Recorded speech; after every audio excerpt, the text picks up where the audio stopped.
بس بس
They really didn't emotional sense. Happily when it went on. And we don't see what we're just everything. So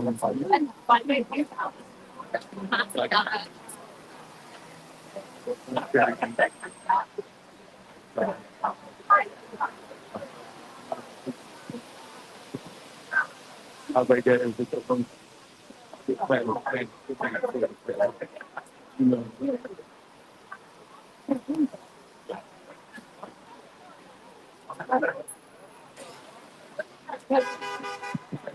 Yeah, yeah, it's the money or that, yeah.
So they come together so like one still have to like one just one day. I think so. What I think space behind that.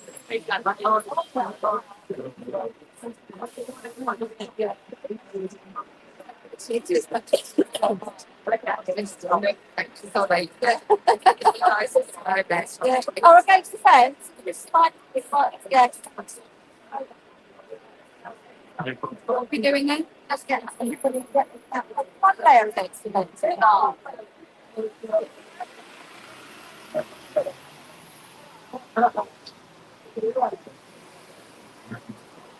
Basically just one set of people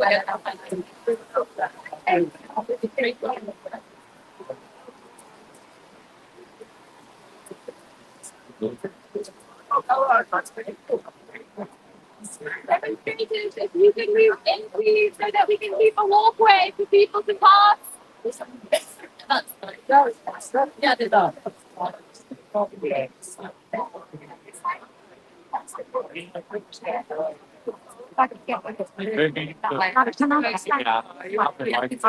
Yeah. I mean, I'll be coming down, but I'll be right up against the fire there.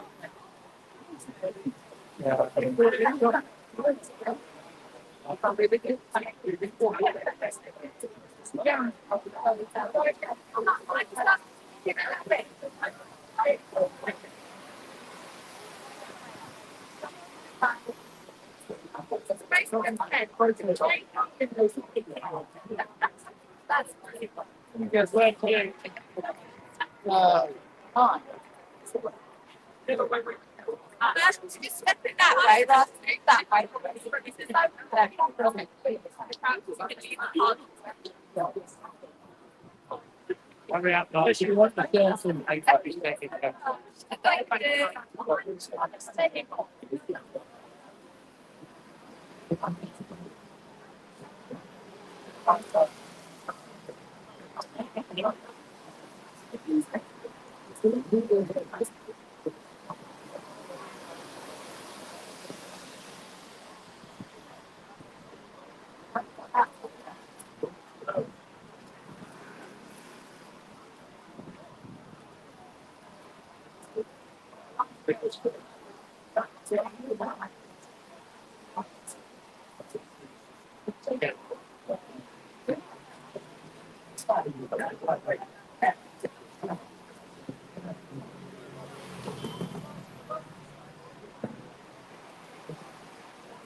Classic.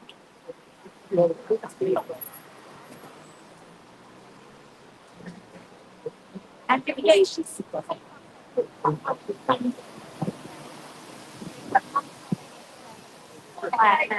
Oh, taking a photo. Photos.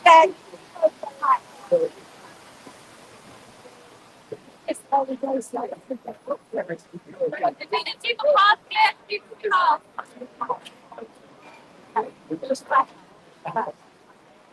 I have no idea. I don't know. Yeah, I'm just telling you what. You know what I do is I try and get that. I think. Free Palestine! Next time I just do it. Free! Come in a bit. Thank you all. Good morning, everyone. On a wet Monday morning, thank you all for coming here today for this protest outside Westminster Magistrates Court. We were expecting to be at the City Magistrates Court this morning, and we were expecting to be protesting on the first day of the trial of Chris Nynham and Ben Jamal. But late on Friday, they were told that the trial was being postponed and that they would have to come back here today for a new date to be set. That's quite a disgraceful way. To treat people who have been facing charges now for over 6 months, whose families are worried about what may happen to them, and they're worried about what may happen to them. At the very last minute, to cancel that trial that they had spent time preparing for, and then just bring them back here to set a new date is quite shocking. And do you know what? I saw Mark Rowley on TV yesterday, the Commissioner of the Metropolitan Police, and he was talking about how limited their resources are, how they've had cuts to frontline services, how they can't do everything. They can't do everything that the London people need from a modern police force. Well, I would say to Mark Rowley, if you want to target your resources to support people whose houses are being burgled, whose cars are being stolen, whose mobile phones are being stolen, stop coming after peaceful protesters. Stop wasting time and resources on charging people who wanted to carry flowers through Trafalgar Square, flowers that symbolise the dead, the thousands who have been murdered by the Israeli Defence Force in Gaza. Leave us alone and go after the people that are committing real crimes in London and support Londoners in that way. So that's my message to Mark Rowley. I'm sure other people may have messages for him today as well. So we thank you for coming here today. Chris and Ben are going to be here soon, and they will say a few words to us before they go in. And we've got some other speakers to introduce to you. First up is John McDonnell, MP for Hayes and Harlington. Welcome, John. Let me just quietly explain the background to why we're here this morning. In January, as you know, we held one of our demonstrations to try and expose what was happening, the genocide in Gaza. And it was the normal routine of negotiations with the police in advance of the route. And we wanted to march from the BBC to Whitehall or Whitehall to the BBC. And the reason we wanted to do that is because we felt that the BBC itself were complicit and not reporting the truth of what's happening in Gaza. It was a simple act of protest, no more than that. In the negotiations with the police, they refused to allow that to happen. And so they restricted us solely to a static demonstration in Whitehall. And we had to accept that. We had to accept it. So on the day itself, the speakers and the organisers met, and we said, what we'll do is symbolically walk to the first police line and lay some flowers.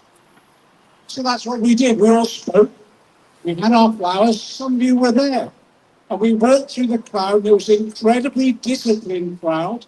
They were incredibly well stewarded. These guys have been doing it for a century. It was really well stewarded. So we walked through and we got to the police line, attempted to lay the flowers, and the police waved us through. Yeah. And there was an element, we got into Trafalgar Square, and to be frank, there was an element of farce about it. Because Ben Jamal said, are we ever going to stop? So we went to the next police line. And there was a police officer there in the white cap, and I spoke to him and said, are you allowing us through? And he said, no. I said, are you allowing the delegation through? He said, I'll go and check. And he went behind the police line to speak to another officer in a red cap. And the next thing we knew, Chris Nainan was on the megaphone just explaining to people what was happening. And then he got jumped upon and arrested. And then what we then did, just so you know, because people will ask you, what we then did is we laid the flowers, and Jamal took the megaphone and asked people to go home peacefully. That's what most of us did. The next morning, Jeremy Corbyn, I, Ben and others, Stephen Capo was an 80-year-old Holocaust survivor. We got letters calling us into the police station. And we went in for an interview. What happened to me and Jeremy was that the police informed our solicitor that because we were MPs, we had a higher level of culpability than anybody else. And this is strange breaking of the Constitution Convention that we're all equal before the law. Eventually, we argued our case, and they dropped the threat of charges against us. But they've continued on with the charges against Ben and Chris. I was preparing for sworn down the other end, I thought, to be a witness in the trial. To say this is ludicrous, this is an absolute waste of resources of the court, the police, and everyone involved, because it's quite clear what happened. The police asked us to go through the lines, and then arrests took place completely unnecessarily. I hope that the next stage this will just be thrown out of court because he's alluding to prosecution. However, you have to think very briefly what this is about. I'll just read you this message. What this is about is a sustained attack on our civil liberties and the right to protest. We've seen it. We've seen it through measure after measure after measure. This morning on the tube, there was 1 minute silence because of the problems 20 years ago. I remember that. It was an absolute tragedy, an appalling crime. You can understand why Londoners were shocked. We all were. But that same loss of life was taking place in Gaza every day. And that's why, whatever they throw against us, we're going to keep on marching, we're going to keep on protesting, we're going to keep on demonstrating until we secure peace and justice for the Palestinian people. Solidarity. Free, free, free, free, free, free. Okay, next up we have General Secretary of the National Education Union, Daniel Kabede. Thank you very much. I'm going to keep this very brief. I just want to say a few things. Our union stands in absolute solidarity with Ben and Chris against their charge. Yeah. But we also stand in absolute solidarity and will defend absolutely our former executive member, Alex Kenny. It was a dangerous escalation by the Metropolitan Police to go after trade unionists. We were absolutely opposed. I'm sure you all saw Mark Rowley on Koonsberg yesterday, talking about how the police were justified to arrest an 83-year-old reverend, a woman of God, a peace protester who was protesting the prescription of Palestine Action. It might now be legally right that Palestine Action has been prescribed, but it is not morally right at all. I'm sure these police officers would far rather spend their time catching criminals than carting away 83-year-old women to the police cells. It is absolutely abhorrent. But this is all in the context of a wider suppression and clampdown on freedom of speech and the right to fight for Palestinian rights. Now, I'm sure you're all familiar with Martin Luther King's mountaintop speech, where he talks about the suppression of the civil rights marches. And he talked about how, maybe they could understand the denial of certain First Amendment privileges if they lived in China or if they lived in Russia or in any other totalitarian country, because somewhere he read about the freedom of assembly and the freedom of speech, and then the greatness of America was the right to protest for right. Well, we hear enough, don't we, in this country about how they value freedom of speech. But if that was true, then they wouldn't be locking up Palestinian solidarity campaigners. Because the fact of the matter is, the real crime that is going on right now is the genocide in Gaza, and it is our government's complicity. So stand firm, stand up for the right, for the freedom to protest. Solidarity all. Thanks very much, Daniel. As Daniel says, we've built a mass movement that can put hundreds of thousands on the streets time after time after time. And that's why they're coming after us, because they want us to stop. Do you know, just before the January the 18th protest, the police wrote to us and said, you've done this 21 times now. Why don't you stop? You've made your point. And we said, we'll stop when the bombing stops, when the genocide stops. We've done it 28 times now, so we should be proud of that. One of the leaders of this mass movement and part of the coalition that we're doing is the convener of Stop the War, Lindsay German. Please welcome Lindsay. Thanks very much, Alex, and it's great to see you all here today. We're here in solidarity with Ben and Chris, who are facing trial, but they're now facing a postponement of their trial, which is an even more great injustice than charging them in the first place. And they're doing it quite deliberately. The same that they're doing quite deliberately, that they keep criminalising protest, they keep trying to stop people protesting, and the message that we are sending them today is we do not stop. We will not stop. We will keep protesting for Palestine, and we will keep protesting for all of our civil liberties, because these are under attack. I first went on a demonstration when I was 18 years old against apartheid South Africa, against the white-only South African rugby team. And that demonstration in 1969 was attacked by the police viciously. But I have to say that it was nothing compared to the policing that we have now. The policing now is an absolute disgrace because it is more and more criminalising peaceful protest, criminalising the right to protest, and making it incredibly difficult for anybody to stand up and be counted. And it now, every time we have a demonstration, the police put an order on that demonstration which makes it a crime to be in a certain place after a certain time. Something that would never be a crime itself becomes a crime because of these orders, and they do it deliberately. They do it deliberately, and when we hear talk about two-tier policing, let's be absolutely clear. It is the left-wing movement that is constantly under attack. It's the left that keeps being attacked for demonstrations, and it's the left that is going to stand up and be counted against these things. And last week, we had the prescription of Palestine action. And let's be absolutely clear about this. We are against bans. We are against prescriptions. We are against deeming that people are terrorists when they have carried out non-violent direct action. If we want to know where terrorism comes from, and actually on the anniversary of 7/7, one of the former policemen made this point. He said, why did we have terrorism in 2005 in London? Because of the foreign wars that have been carried out by our government and by the United States government.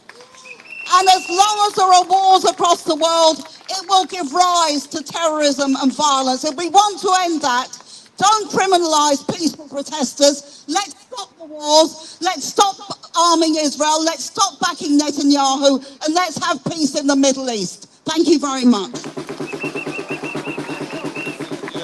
Free, free. Free, free. Free, free. So I think Ben and Chris are really close. So we'll just get some chanting going so that we could be doing that when they get here. So from the river to the sea. From the river to the sea.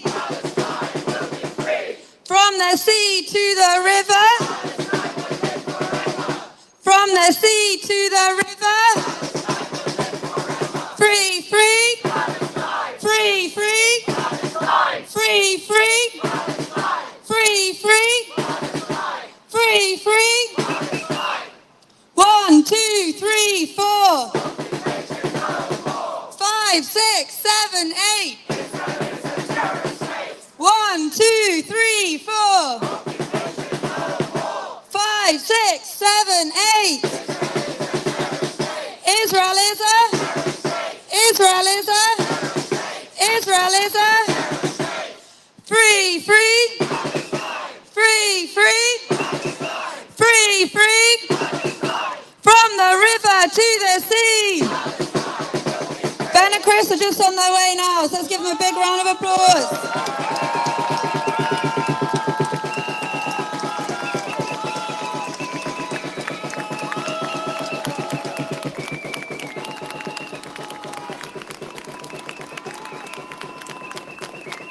Free, free. Palestine. Free, free. Palestine. Free, free. Palestine. Free, free. Palestine. Free, free. Palestine. Free, free. Palestine.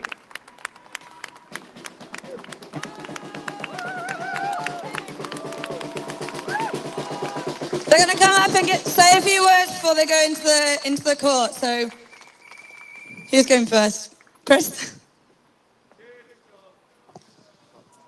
Thanks everyone for coming this morning.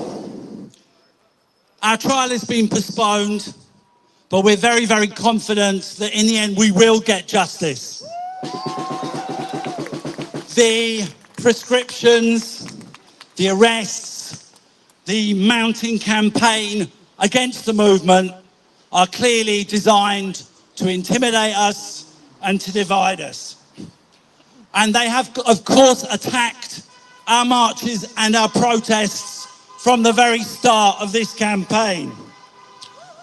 But one of the things that has been so remarkable about this movement has been that in the face of intimidation, in the face of criminalisation, people have kept on coming month in, month out, week in, week out. And I want to salute you all, every one of you, for all your courage and your commitment and your principle. Once again, we are here to say that we stand united and we stand defiant. And I think it's important to recognise that the attempts to shut the movement down are backfiring, and that they are a response in themselves to the fact that their side is losing the argument. We estimate that 3 million people have marched at least and protested for Palestine in the last 20 months. And because millions have marched, tens of millions of people now stand with the Palestinians. Because millions of people have marched, tens of millions of people are now demanding up and down the country that this government stops arming Israel. And I believe that the fact that millions have marched is one of the reasons why this government is in crisis. As even the Prince of Darkness, Alistair Campbell, said last week, Palestine and popular support for Palestine is a key factor in the crumbling authority of this government. So don't ever let anyone tell you that protesting doesn't work. This was never going to be an easy struggle. Support for Israel is central to the West's project of trying to dominate the Middle East. But one other thing last week showed is that this government can be defeated. And I want to send solidarity and respect to the disability campaigners who helped to make that happen. We cannot afford to be silenced. And this is about Palestine. And it is about defending freedom of speech and defending the right to protest. But this is also about the kind of values we want to shape society. It is also about the kind of world that we want to live in. See you on the next demonstration.